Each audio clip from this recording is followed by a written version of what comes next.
बंद हो यार।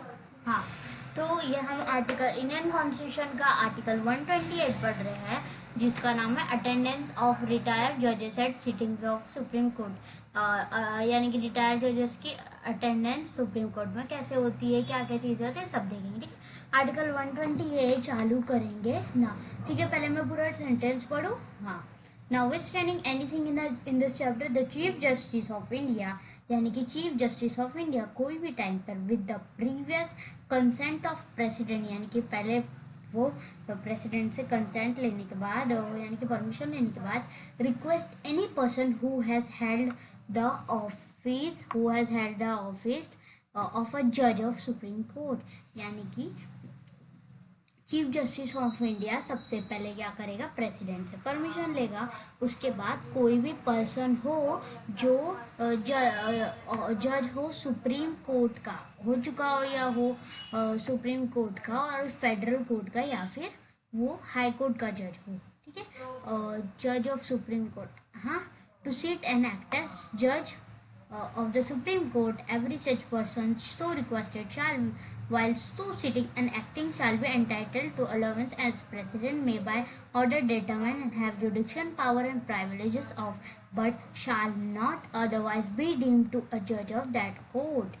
यानी कि इसका मतलब है, ये पूरा सेंटेंस का मतलब है कि जो चीफ जस्टिस ऑफ इंडिया है वो कोई भी वो कोई भी इंसान को अपॉइंट कर सकता है ऑन द क्या बोलते हैं, on the permission of president.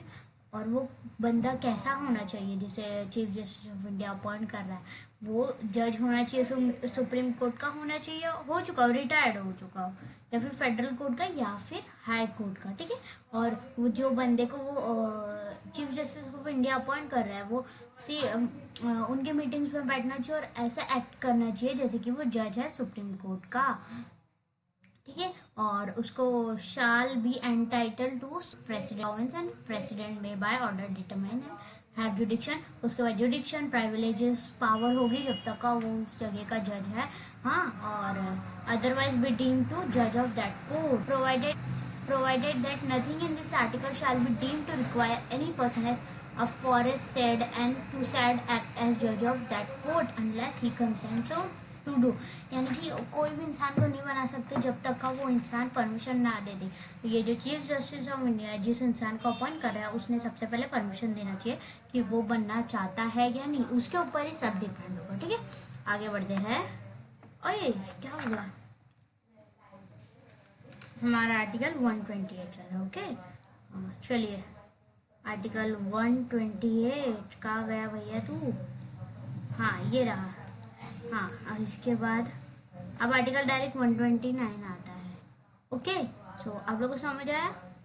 इसका नोट्स चाहिए तो ज़रूर बताएं, सारे नोट्स आपको अवेलेबल होगी फ्री में। ठीक है, फ्री में अवेलेबल है, बस कमेंट करना है और कुछ नहीं। ठीक है, तो समझ आई टॉपिक?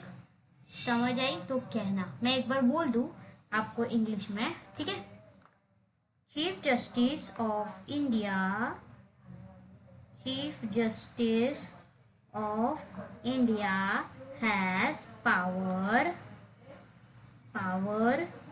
but with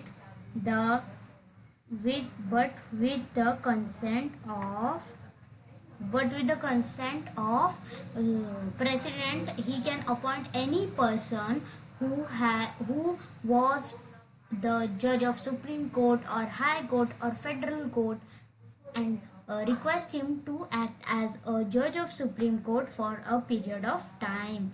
Okay,